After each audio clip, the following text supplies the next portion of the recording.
அடுத்து இந்த மேடையில் சிறப்புரை தருவதற்காக தமிழக வெற்றி கழகத்தினுடைய தேர்தல் மேலாண்மை பொதுச் செயலாளர் திரு ஆதவ் அர்ஜுனா அவர்களை அன்போடு அழைக்கிறேன். தெய்வத்தால் ஆகாது எனினும் முயற்சி தன் மெய் வருத்த கூலி தரும்.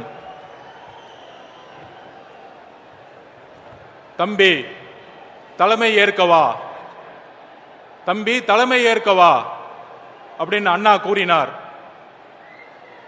1967 எப்படி அண்ணா வந்து தம்பிகளை பார்த்து தம்பி தலைமை ஏற்கவா என்று அண்ணா தன்னுடைய தம்பிகளுக்கும் இளைஞர்களுக்கும் கூறினாரோ, அதே போல இந்த மதுரை மண்ணில், இந்த பாண்டிய நாட்டில் தமிழகத்தின் குரலாக 1967, 1977, 2026 உங்கள் விஜயாக முதலமைச்சராக உறுதி எடுக்கக்கூடிய எங்களுடைய தலைவர் அவர்களே, பொதுச் செயலாளர் அவர்களே, என்னுடைய வணக்கத்தை கூறி, அதாவது நேற்றிலிருந்து ஒரு அரசியல் கருத்துரை தமிழகத்தில் எல்லா மீடியாலையும் உருவானது, மக்கள் மனதில் உருவானது. கொள்கை தலைவரா 5 தலைவர்களை உறுதிப்படுத்தி கட்சியை வழிநடத்தக்கூடிய இந்த நேரத்தில் எதற்கு மாநாடுடைய முகப்புரையில் அறிஞர் அண்ணாவையும் புரட்சி தலைவர் எம்ஜிஆர் அவர்களையும் ஏன் மாநாடுடைய முகப்புரையில் தலைவர் விஜய் அவர்கள் கொண்டு வந்தாருங்கிற ஒரு பெரிய விவாதம் உருவானது. அந்த விவாதத்தின் பதிலை நாங்கள் கூறுகிறோம். 1967 அண்ணா உருவாக்கிய சமூக நீதிக்கான அரசு எல்லோருக்கும் சமமான அரசு. திராவிடம் என்றால் எல்லோருக்கும் சமமான, எல்லா சாதியும் எல்லா மதமும் தமிழ்நாட்டில் சமத்துவத்தை நோக்கிய ஒரு அரசியலையும், இளைஞர்களுக்கான அரசியலையும், ஊழலற்ற ஒரு அரசியலையும், சிறுபான்மைகளுக்கான ஒரு அரசியலையும், எல்லா மதங்களுக்கும் எல்லா சாதிகளுக்கும் ஒரு அரசியலை உருவாக்கினார். அதுதான் திராவிடம். அந்த திராவிடத்தை வழிவந்து கலைஞர் கருணாநிதி அவர்களும் புரட்சி தலைவர் எம்ஜிஆர் அவர்களும் 1971 தேர்தலை எதிர்கொண்டார்கள். எம்ஜிஆர் அவர்கள் கலைஞர் கருணாநிதியுடன் தேர்தல் அரசியலை தன்னுடைய முழு தியாகத்தையும் உருவாக்கி மிகப்பெரிய வெற்றியை அடைந்தார்கள். ஆனால் 1971 மிகப்பெரிய வெற்றி பெற்ற பிறகு அண்ணா உருவாக்கிய கொள்கையிலிருந்து, சமூக நீதியிலிருந்து, ஊழலற்ற ஆட்சியிலிருந்து தன்னுடைய குடும்பத்திற்கான கட்சியாக கலைஞர் கருணாநிதி அவர்கள் மாற்றிய பொழுது அன்றைக்கு குரல் கொடுத்தார். 1972 புரட்சி தலைவர் எம்ஜிஆர் அவர்கள் கட்சியை உருவாக்கினார். அந்த கட்சியை உருவாக்கி 1977 மிகப்பெரிய அரசியல் வெற்றியை பெற்றார்.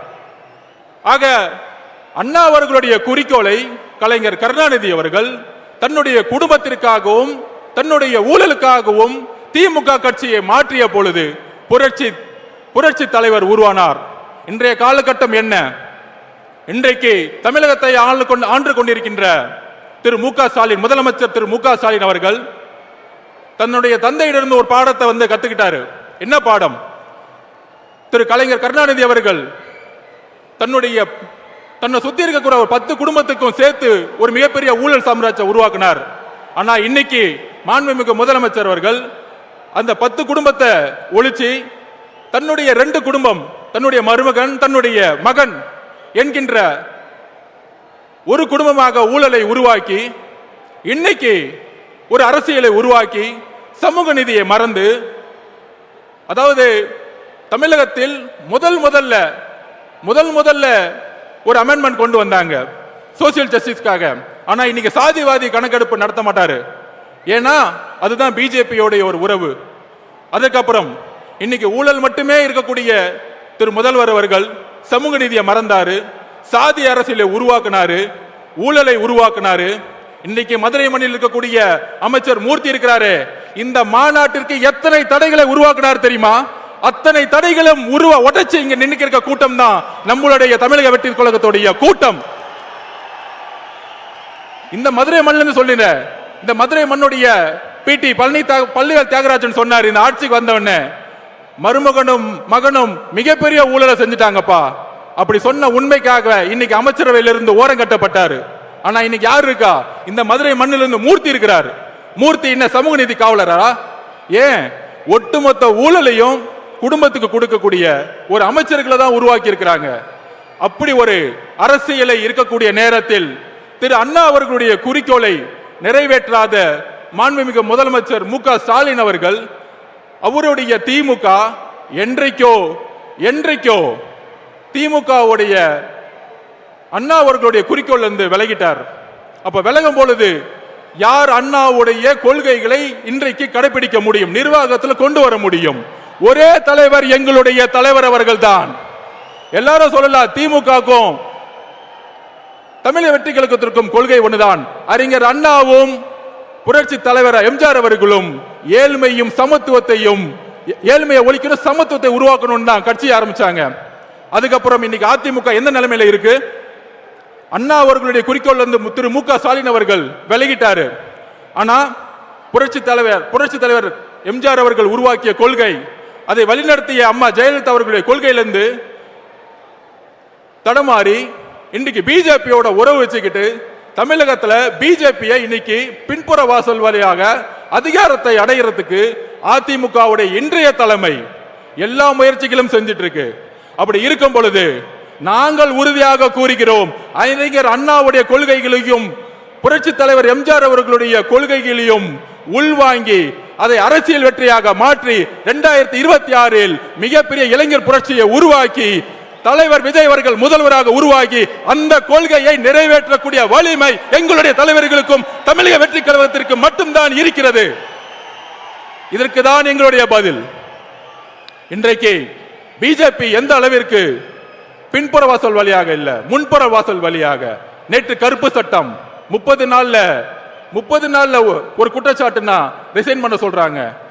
அந்த அளவிற்கு கருப்பு சட்டத்தை மாநில சுயாட்சிக்கு எதிராக பிஜேபி தன்னுடைய கொள்கைகளை உள்வாங்கிக் கொண்டிருக்கிறது.